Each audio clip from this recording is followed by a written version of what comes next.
we've sent the logo off for design, and because we've set this up as components, if she did have any revisions, it'd be relatively easy to do this all in one place. But luckily, she has approved this, so we're going to move logo design into completed. So the next thing that we're going to do is obviously work on the web layout. We're going to move this into in progress. Now, what I've just quickly done is I've set up a new page in our project called Site, and I've added all of my photos of my wireframes. So what we're going to do is we're going to work on these wireframes and actually turn them, using the styles that we've done and the components that we've made, into something a little bit more real.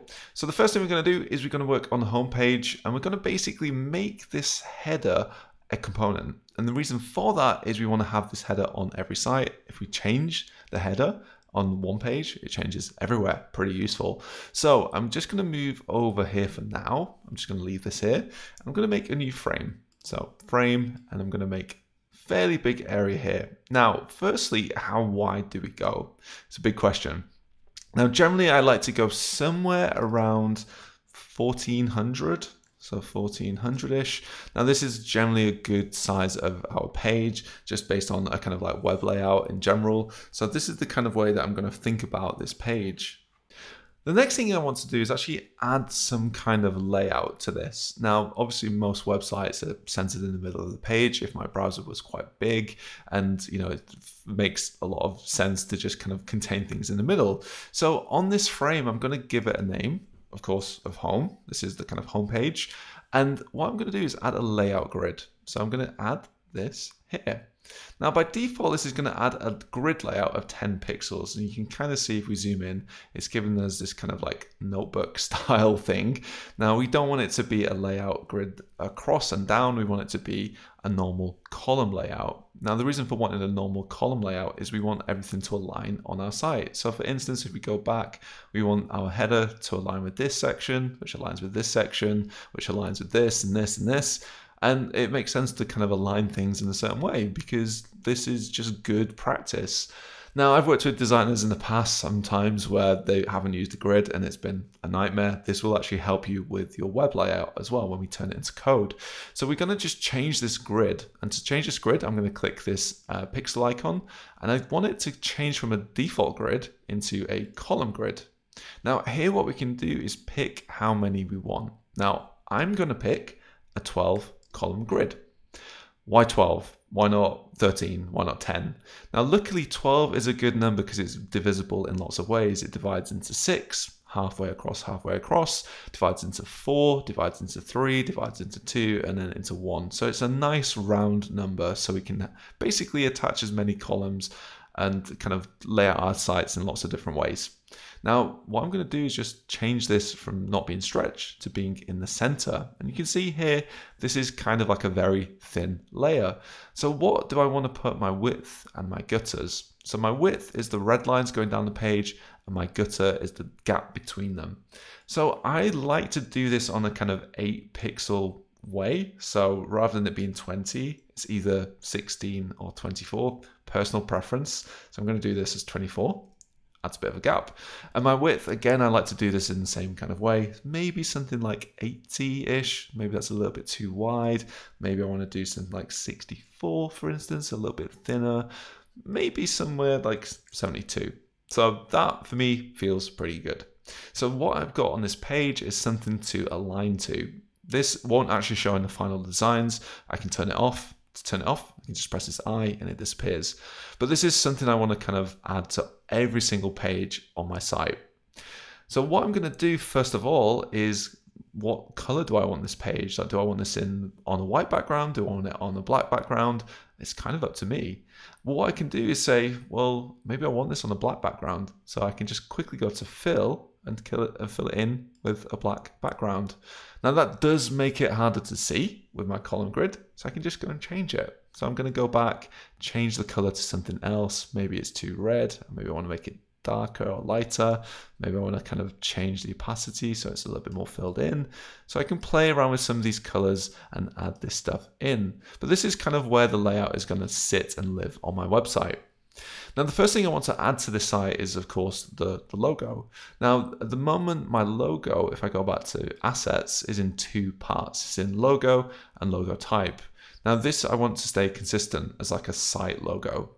So I'm going to quickly just go back to my layers. I'm going to go back to my brand, and I've got this logo here. So I'm going to select both things together, and I'm going to right click and create a new component.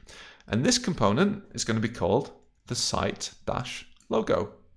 So now in assets, I've got my logo mark, and logo type, and I can just add this to my page as I need. So now I'm going to switch back to layers and go back to my site, and in my assets I can actually just drag this into my page and just put it wherever I want it to. Now of course by default it's a little bit big, so I'm just going to make it a little bit smaller, maybe take up something like 4 columns for instance, and put it in the right place. Now with this header, I do want to kind of give it some space from the top. What I can do is select this and press Alt on a Mac and see how far this is from the top. 68, maybe I want to make it something like 80. I can change the numbers up here as well. Maybe I want to move it down. Something like 80 might feel quite good. Now again, if I go and see, maybe I'd want to turn this layout off and see how it looks. Looks pretty good to me. Turn it back on again just to lay things out. And what I want to put in here is some kind of navigation. So this is just some text. I'm going to add some text to the site. What color do I want it to be in? Well, if I write the word work for now, that's fine. I can just see it there. This is currently in heading 1. That seems cool to me. Maybe I want to change its color to pink. I need to select it all first though. Select it into pink. There we go. Looks pretty good. So I'm going to put in work. I'm going to put in the about page, and I'm going to put in a contact page. So I'm just going to start to fill this out to see how it looks. There we go. Now again, if I select all 3 of these, I can actually align it in the center by clicking this align vertical centers so they're all in the middle. And I'm just going to quickly zoom in and actually start to play around with this. So again, I want this contact to be on this edge here, and then about to be a little bit further over. Again, if I press Alt and then look between them, 31, maybe 32. I like round numbers. 32, 8 pixel grid.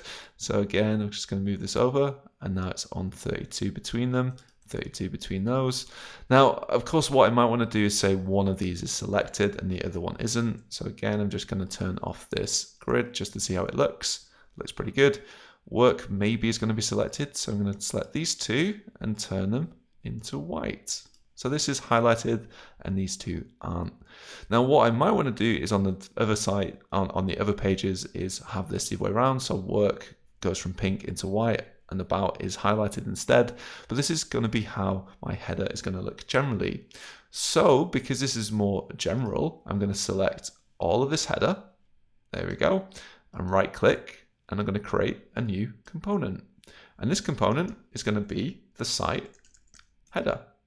Now what that means is I can copy and paste this home frame, paste it over here, and call this one about. And same thing over here with contact. And now what I can do is if I change any of my original site header, which is over here, maybe I send it to Ari and she's like, maybe can we call it like portfolio instead? Now watch the other things as I type it in, portfolio. And I can just switch this over, make it 32 between again, 31, 32. And there we go, it's updated across the site. Now there is other issues. Maybe I want to kind of go in and change these once I'm happy.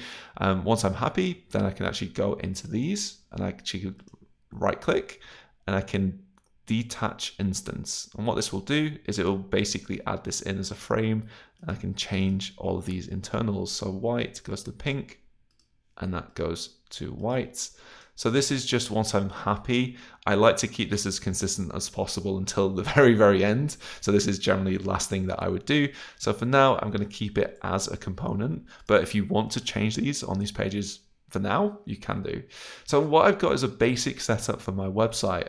Next thing what I want to do is start filling in these piece by piece.